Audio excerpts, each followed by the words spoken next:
दोस्तों 8 million undocumented immigrants को खुशखबरी, ये उनके लिए एक उत्सव का समय। हाउस कमेटी ने कानूनी स्थिरता प्रदान करने वाले कानून को मंजूरी दे दी है। हाउस जस्टिस कमेटी ने सोमवार देर रात इमिग्रेशन बिल को मंजूरी दी है। डेमोक्रेट्स की $3.5 ट्रिलियन खर्च करने की योजना है। और जैसे ही डेमोक्रेट्स की उम्मीद थी कि बिना किसी रिपब्लिकन के सपोर्ट से अप्रूवल मिले, मध्यरात्रि से कुछ समय पहले दिया गया प्रस्ताव की 8 मिलियन ऑफ इमिग्रेंट्स के लिए सिटीजनशिप का मार्ग प्रदान करता है। क्योंकि ये लोग अनडॉक्यूमेंटेड थे तो कभी भी परमानेंट रेसिडेंस के लिए स्टेटस के लिए वो अप्लाई नहीं कर सकते थे। कमेटी पैनल ने सोमवार देर रात तक 25 में से 19 घंटों के बाद उपाय को मंजूरी दी। रिपब्लिकन मेंबर्स कमेटी की बहस करने में असफल रहे। उनका यह प्रस्ताव ग्रीन कार्ड प्रक्रिया की जोगवाई में फेरफार करना है ताकि ज़्यादा से ज़्यादा वीज़ा उपलब्ध हो। दोस्तों, इमिग्रेंट स्टेटस की लिए वर्तमान में कानूनी स्थिति के बिना टेम्पररी ह्यूमैनिटेरियन प्रोग्राम्स के जैसे कार्यक्रमों को अपना परिवर्तन करने के लिए आवेदन करने की अनुमति नहीं है। परमानेंट रेसिडेंशियल स्टेटस प्राप्त करने वाले विदेशी नागरिकों भी बहुत है जो ग्रीन कार्ड के रूप में कुछ समय के बाद सिटीजन के लिए अप्लाई कर सकते हैं। उसकी समय अवधि जो 3 से 5 साल की हो सकती है, जैसे अभी 5 साल है। इस बिल में बिन उपयोगी वीज़ा प्रक्रिया को पुनः प्राप्त भाषा की शामिल है और बाइडेन एडमिनिस्ट्रेशन को पारंपरिक कानूनी प्रक्रिया को गति देने की अनुमति दे सकता है, जो 8 million new legal permanent residencies प्रदान करते हैं। डेमोक्रेटिक प्रपोजल को जुडिशरी कमिश्नर चेयरमैन के द्वारा पेश किया गया। जेली नाडलर लाभार्थियों को परमानेंट रेसिडेंस के लिए अप्लाई करने की अनुमति देंगे।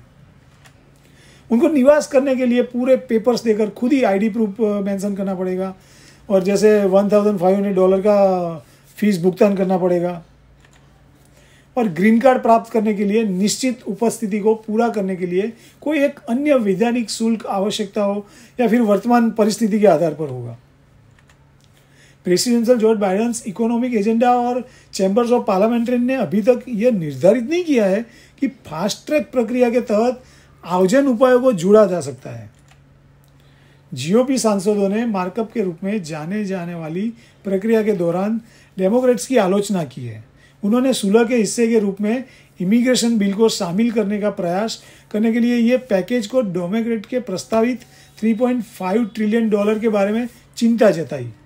House judicial committee chair Jerrold Nadler ने कहा कि इमिग्रेशन प्रोविजंस ह्यूमन इंफ्रास्ट्रक्चर में महत्वपूर्ण निर्देश के रूप में कार्य करते हैं। तो ये तो हो गया कि अनडॉक्यूमेंटेड लोगों की बात। वो रहते हैं तो अमेरिका में, वहाँ काम भी करते हैं पर टैक्स नहीं पेड करते, तो गवर्नमेंट लीगली करके एप्लीकेशन फ़ीस भी लेगी और बाद में टैक्स भी इनकम हो जाएगी। अब लीगली इमिग्रेशन वाले कहेंगे कि अरे हमारी जो फाइल है हो गई है, हमने सारे डॉक्यूमेंट्स कायदे सर के किए है, हमारी फाइल कब ओपन होगी। हाँ दोस्तों, आपके लिए भी खुशखबरी है और बिना फाइल खुले भी आप अमेरिका जा सकेंगे और काम भी कर सकेंगे। इसके बारे में मेरा नेक्स्ट वीडियो ज़रूर देखना, उसमें मैं सारी डिटेल में आपको बताऊंगा। तो अभी तो बैकलॉग को कम करने की शुरुआत की है। अभी बिल पास हुआ, अभी नया स्टाफ रिक्रूट करेंगे, नई सिस्टम बनाएंगे। जिस तरह वहाँ काम कर रहे हैं, यूँ समझो कि आने वाले महीनों में कोई नाराज़ नहीं होगा, क्योंकि ये सारे बिल जो पास कराने की मेहनत कर रहे हैं उसके पीछे अमेरिका की इकोनॉमी को बढ़ावा मिले, यानी अमेरिका की इकोनॉमी को पुश मिले और बैकलॉग खत्म करने का ही चक्कर है दोस्तों। पर सिस्टम रातों रात सेट नहीं होगी, राह तो देखनी पड़ेगी दोस्तों। अनडॉक्यूमेंटेड लोगों को भी रातों रात लीगल होने वाला नहीं है, उनको भी सिस्टम सेट नहीं होगी, तब तक वेट करना ही पड़ेगा। तो हाँ दोस्तों, फिर मिलेंगे और एक वीडियो के साथ, और मेरे वीडियो को जरूर लाइक करना और सब्सक्राइब करके बेल बटन दबाना मत भूलना।